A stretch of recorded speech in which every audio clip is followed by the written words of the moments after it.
saat ini almarhum papa masih proses kremasi. Jadi kita lagi nunggu nanti sampai abunya dingin. Terus habis itu permintaan almarhum sih abunya dibuang semua ke laut gitu. Jadi nggak ada yang ditahan gitu. Jadi kremasi sendiri memang atas permintaan papa sebelumnya? Iya, atas permintaan papa. Tapi Soalnya ngomongnya ke mama. Mama, anak-anaknya kan juga ada beberapa di Amerika, jadi dia itu bebas berenang ke Amerika bisa, berenang di Indonesia bisa. Berarti filosofinya seperti itu ya, papa mau dilarang. Dia Nggak, maunya sebenarnya sendiri. mungkin papa tuh maunya biar nggak ngerepotin, jadi maunya biar dilarung aja gitu. Jadi nggak usah dipelihara, nggak usah diurusin gitu. Jadi pengen tuntas gitu. Mungkin kapan papa ngomong kayak gitu ke mama tadi? Mungkin udah nggak tahu ya, namanya Kapannya suami nggak istri tahu, kan cuman biasa itu yang ngobrol. disampaikan sama mama bapak, mereka udah ngobrol. Rencananya kapan mau di Larung Hari ini juga. Hari ini juga. Iya. Di kayaknya sih di laut di Ancol mungkin ya gitu. Tadi sih belum ngomongin sih, jadi aku belum tahu. Tapi KJ sendiri mungkin ikut proses melarungnya gitu atau seperti Iya, apa? aku nanti mudah-mudahan bisa ikut. Soalnya aku juga standby kan karena babyku belum ada suster kan. Jadi masih nitip sama orang rumah gitu. Jadi nggak bisa ditinggal terlalu lama juga gitu. Jadi lihat keadaan nanti sih. Tapi so far sih baby masih aman sih.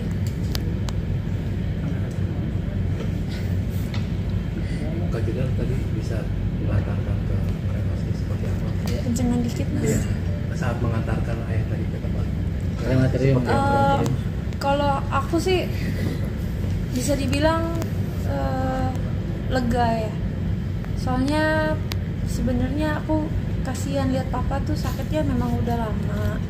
Terus ngelihat papa nggak bisa ngapa-ngapain tuh, itu aku lebih sakit gitu. Karena papaku kalau cerita sama aku tuh, papaku tuh sedih banget sakit begini. Katanya papa tuh nggak mau sakit, papa tuh nggak mau ngerepotin mama gitu.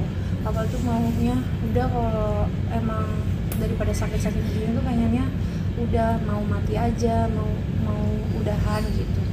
Jadi aku ngelihatnya saat ini ya, ini ya yang aku lihat papa udah nggak sakit lagi. Aku ngelihatnya juga papa udah lega, keluarga juga sebenarnya udah ikhlas. Jadi udah nggak ada yang ngeganjel gitu. Karena kalau aku pribadi ngelihatnya daripada papa sakit-sakitan mulu nggak bisa apa-apa tapi nahan rasa sakit terus, ya lebih baik kan kita ikhlas gitu. Soalnya papa juga udah banyak banget memori sama papa juga orangnya baik, papa juga udah jadi orang tua yang berhasil, udah ngebesarin anak-anak, udah punya banyak cucu, udah ya pokoknya poin-poin di hidupnya papa tuh udah tercapai gitu. Jadi ya buat aku ngelihat papa sakit itu lebih menderita gitu. Kalau sekarang lebih sedih pasti, tapi lebih ikhlas dan lega gitu.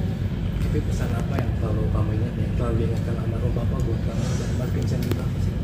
Kalau yang aku ingat sih, kalau papa tuh ngomong kan, papa kan kalau ngomong tuh nadanya tuh Betawi gitu kan. Pokoknya kalau ada masalah papa tuh lu cari, lu dapet, lu makan, lu kenyang gitu. Kalau papa tuh ngomongnya selalu kayak gitu. Jadi tuh ibaratnya ya kalau kamu usaha kamu pasti dapet. Kalau kamu bikin masalah ya itu yang kamu hasilkan juga gitu. Jadi yang itu selalu ingat sama papa. Terus itu sih. Tapi kalau lebih banyak sih kenangan-kenangan sama papa gitu. Mungkin pada saat tadi peluk foto papa, ada memori yang keinget nggak sih, mungkin masa kecil aja, atau mungkin pada saat kamu lagi terus ada papa di situ? Nggak hanya pas meluk foto ya, semenjak papa pergi ya jadi ke flashback aja gitu, momen-momen kita berdua ngobrol, terus momen kita berdua jalan-jalan, terus kayak ngabisin waktu berdua. Terus aku inget banget dulu zamannya aku awal-awal jadi artis gitu ya, papa suka nemenin syuting, nganterin sampai ke Sulawesi, nganter sampai ke mana-mana, pokoknya dianterin gitu.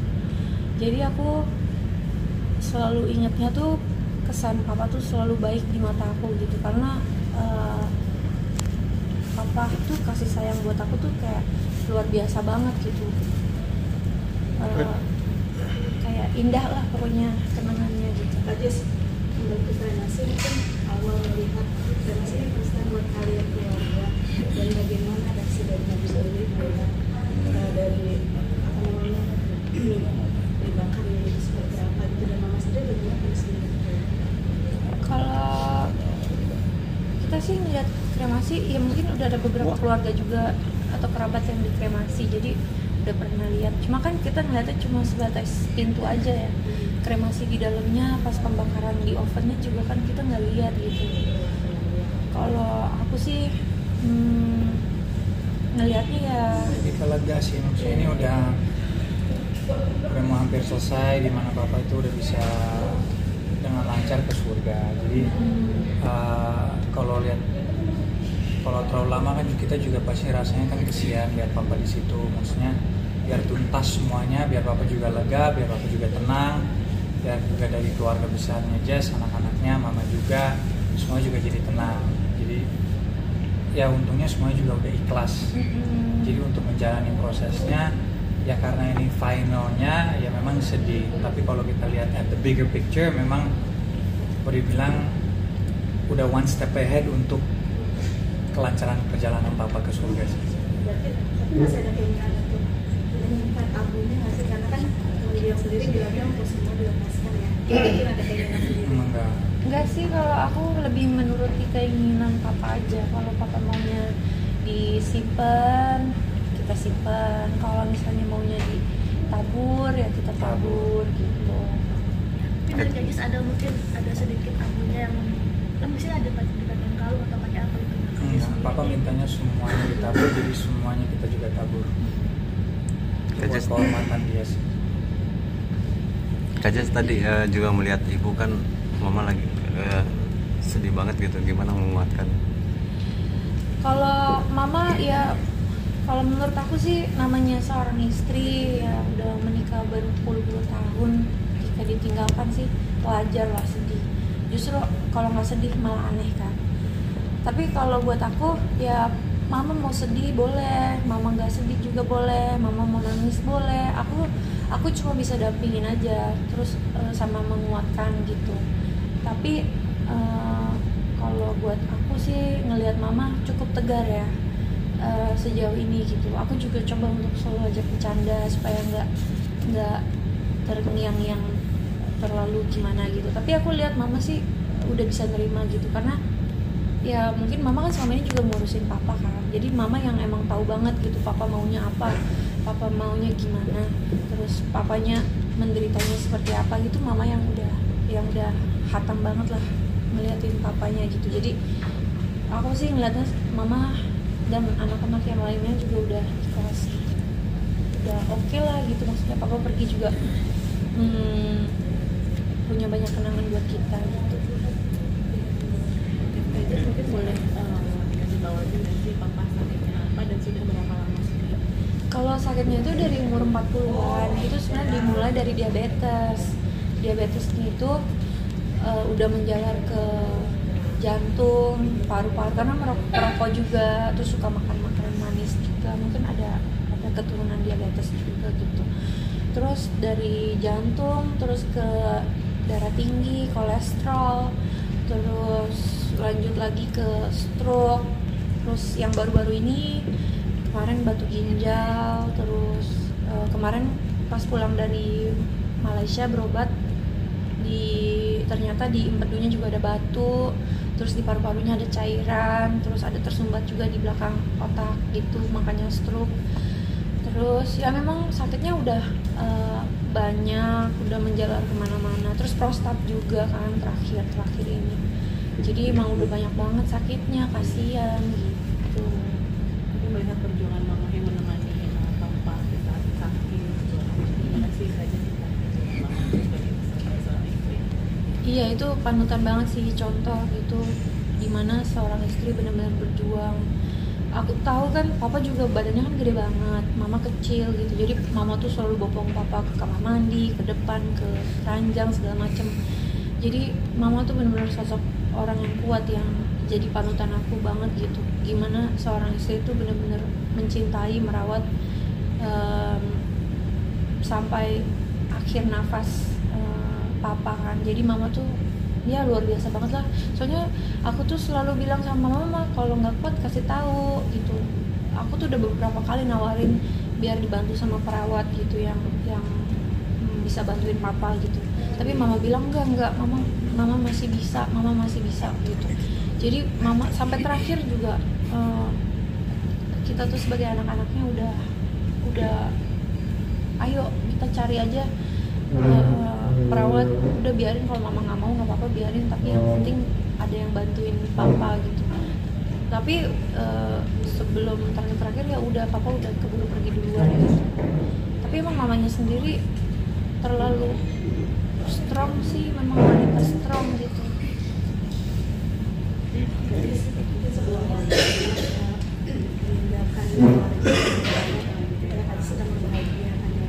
Mungkin ada pesan dari papa nggak sih dari tujuh terakhirnya gitu di usia-usia akhir seperti apa? Kalau kemarin sih papa sempat jenguk aku waktu aku di rumah sakit. Tapi waktu itu keadaan aku masih belum sadar banget gitu, masih lemes gitu. Tapi papa udah sempat lihat anak kita yang ketiga yang baru lahir, terus papa juga menguatkan gitu. Terus papa bilang anaknya sehat, cantik, bersyukur gitu. Itu aja sih. Soalnya waktu itu aku juga belum sadar banget. Jadi menitipkan pesan ke apa? Ketika pesan Oh, di akhir-akhir ini sih enggak sih, soalnya kan aku fokus sama jazz. Pokoknya akhir tahun ini bulan Desember memang nggak mudah ya perjalanannya, dari situasinya istri saya, kemudian 2,5 minggu kemudian papa mertua, jadi kesempatan untuk duduk ngobrol kita nggak dapat. Cuman sebelumnya itu ngobrol kita, dan tentunya pastilah ada omongan, karena kan saya menikahi anaknya beliau, apalagi anak satu-satunya yang cewek kan, cewek satu-satunya, dan juga yang bungsu. Jadi ya itu perjanjian saya sama Papa Hardi untuk ya yang dimana dia izinkan saya untuk menikahi anak.